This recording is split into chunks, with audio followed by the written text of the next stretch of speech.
Hi, my name is John Halloran, and we put this together for some of you parents who might be home with your child with schools being closed, and hope it's a little help. It's just kind of a reference where you can find more help. So anyway, we call this the parent guide for AAC in the home. First, I don't want you to be stressed out about learning the AAC device or trying to communicate. Sometimes it's a real stressful time, and adding this to something on top of everything else you're going through can be very difficult. We recognize you're trying to just keep everything together. But anyway, we're hoping this helps you stay a little less stressed and gives you resources where to get help. This is a perfect time to live a guilt-free life, especially when it comes to learning a communication device. There's a reason why using a communication device at home sometimes can be harder than anywhere else. The main reason is your children have a love language with you. Many of you parents can understand the most simplest ba ba ba ba, you know they want to go outside, or ga ga ga, and you know they need a drink. So this is, a lot of you can read their body language really well. And this is really effective. And the trick to getting better communication is being able to read those body languages and those gestures or those signs, and being able to understand when they bring an object to you or a picture that that's a form of communication. And of course, sometimes you can use the AAC device. The trick is using all these together, and don't worry about the form. It's the quality of the exchange that matters, not which form they use. And when they do use one of these forms, whether it's the communication device or a gesture, what I would like you to do sometimes is cast back and expand. So if they gesture or assign more, you might, when possible, you might grab the device and show them where it is. Or when they say with their mouth or more, you might say it on the device, or you might sign it back to them. So just cast back and expand using any form of communication. And I want you to know that you don't have to do it every time. It's important that you do it sometimes, but not all the time. So don't think you have to do these things every single time they use their device. You have to cast back or expand the utterance. Just do it when it feels appropriate. I want you to know that you have support. So I'm giving you a bunch of links, and I'm going to give you links to YouTube videos and things about how to use your device. First, if you haven't joined the Facebook group, there's a LAMP Words for Life users group. And I'm going to make this PowerPoint, the entire PowerPoint able, something you can download so that you can just click on these links. But it's really an amazing group of people on there, a lot of parents, a lot of therapists. And if it's 10 o'clock at night and you post a question, or you have an issue where you need help turning your voice on or turning the volume up, 4 moms and dads will answer you within minutes. And I always say this, but if one of them gives you the wrong answer, 4 of them will turn on him or her like a rat on a Cheeto. But it really is an amazing group. They post videos almost every day of their kids, and I hope you'll join the LAMP Words for Life users group.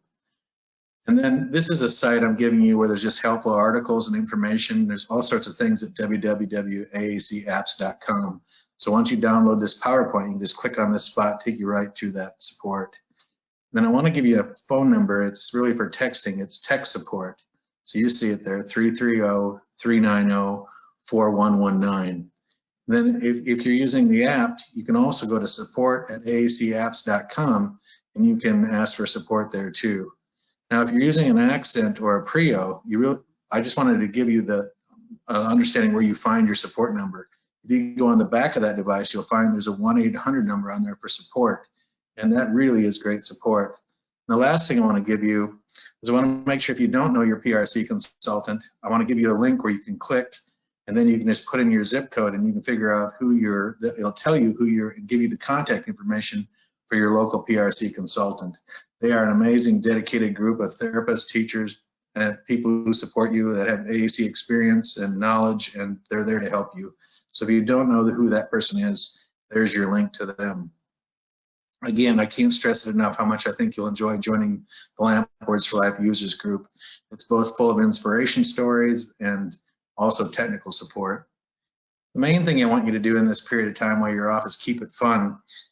So I'm giving you some fun examples of things to do at home with your device. First, I love the run to the room activity, and I'm going to teach you how to use Vocabulary Builder in a minute, or I'll give you a link to learn how to use Vocabulary Builder where just the rooms in your house could be showing. But anyway, the thing is just make it fun and keep it open-ended. So when the child says bathroom, I want you and all the kids in the home or run to the bathroom, and then when they get to the bathroom, maybe they say kitchen, and then everybody run to the kitchen. The trick is there's no right or wrong answer. You just run from room to room. Another activity is find the item. So again, you can use vocabulary builder, and you could have words like milk or clock or whatever you want to do, pencil or whatever it is, words you want them to find. And again, it's open-ended. They say one and you run and go get it. So if they say apple, you run into the kitchen and find an apple, and then just show it to them. Just to make it fun where there's no right or wrong answer. You just run around the house and find things. Then act out the word is very similar. If they say, you can, again, emotions are fun to do with this. If they say happy, then you start laughing. And if they say sad, you start crying. But just act out any word they say. And again, the trick to this is it's open-ended and fun. Sing the word is really a fun one. They say a word and you make up a rap song or sing with that word and see if they like that. Then I have a PowerPoint I love that I'm going to share with you where you can put your own GIFs in there and then go to the next slide. So you'll see how that works by following that link. Just remember to model, model, model, and then model some more. So this picture just shows you if you have the iPad version, remember you can download it on 5 iPads that share that iTunes account. And if you have the Accent or a PRC device, then you can use PASS software, or again, you could maybe have it on an iPad or another device also. So if you have one device, just share it between the kids. Just let them see the brothers and sisters or parents using it or whoever else is in their home. Let them see you using it across environments as much as possible. You can never model too much. And I want to add video modeling. Video modeling is an evidence-based practice that really does work really well for many kids with autism and other developmental disabilities. There's studies out there that show that some children only benefit when they see it on a video or through the video modeling method. So remember to show the good stuff. Remember, a self models where they see themselves performing the behavior. In our case, they're going to see themselves saying things like we just talked about. Maybe they say bathroom and you all run to the bathroom. They get to watch those 3 or 4 second videos over and over again. Then there's the peer model where they get to see their friend or brother or sister doing it, or maybe you're the peer for them. And then there's a thing called point of view model, and that's for you videotape as if you're the eyes of the person. So you see your hand or your finger touching the word and then the object showing up. So I like to use all those forms of video modeling. There's one more thing to learn about in video modeling, and that's called feed-forward video modeling. In feed-forward video modeling, it's all about cheating, so you make the video look a little better than it actually is. So if you have a child who doesn't maybe touch the buttons as independent as you want, and you want them to do it without a prompt, what you would do is maybe give them the prompt and then turn the camera on or edit the video so that they don't see the prompt. But it's all about making the videos look a little better than they're actually doing, and then let them watch in those videos. So we'll give you more on feed forward in the future, but feed forward video modeling is something we've seen a lot of success with. There's 4 features we want you to know, and we're going to give you a link to do those. So the first thing is you have to know the vocabulary that's on your device. And I want you to know that these words that are on your device were all picked and spaced apart by design. So you probably already have the app and understand that, or have the vocabulary on your Accent device. But the words you see on there, like I'm the first one in the top corner, I see the word that says finished, and then the next one says mine. Those words you see there, learn those words on this page. Make sure you know where they are first, and then you'll be able to follow the kids really well, follow their lead really well. So you may not know this, but if you go to spell mode, and I'm just going to do one way, but normally if you go to spell mode, you'll watch the YouTube video, you'll see, but if you go to spell mode, there's a feature called Word Finder. So how this is working here is I'm giving you a link. If you use the iPad, click there, and then you'll see the YouTube video on how to use Word Finder on the iPad. And then on the Accent, you'll see the YouTube video is the next one. They happen to be the same. You hit spell mode and then go to Word Finder. And I'm giving you some instructions on how to lock your device. Because you all know what happens if Junior gets in there and moves buttons or pushes buttons, and they learn how to do this before we do. So if they get in there and mess it up, and then it's hard to figure out how to get it all back where it should be. So the first YouTube's how to lock, first one's how to lock your iPad, then how to lock your Accent if you're using New Voice. Then we have a new software is out by PRC called Empower software, and it's some real exciting stuff coming there.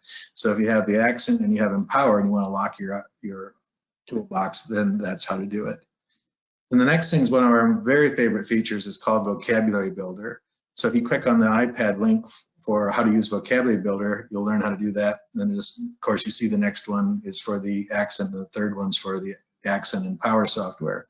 And a vocabulary builder is just where you hide vocabulary and you'll watch the videos and see, and you can have just the words you want to teach your kid during that activity. Remember, you want to hide the other words and give them access to the word they want to say, not necessarily limit their vocabulary very often, but give them the power to say the word they want to say when they want to say it. So I think you'll see the power of Vocabulary Builder.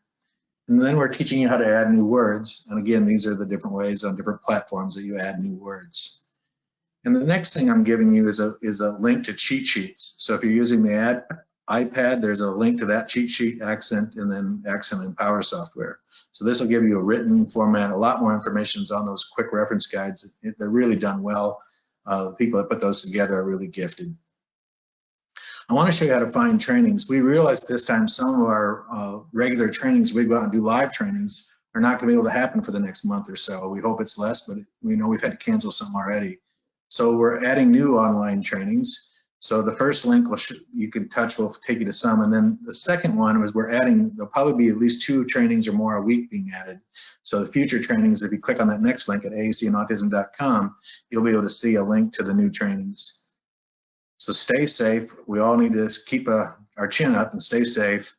And again, I want you to understand why me and everybody else out there, your local therapists and teachers may be driving you crazy, is because they care.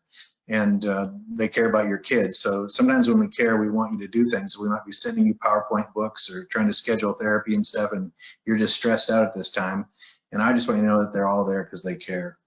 And again, I want you to all live AAC guilt-free lives. You have a love language with your kids that's very effective. And the form doesn't matter. Just keep communicating with them, and you know your kids best. Keep it fun, model and then model some more, and let us know how to support you.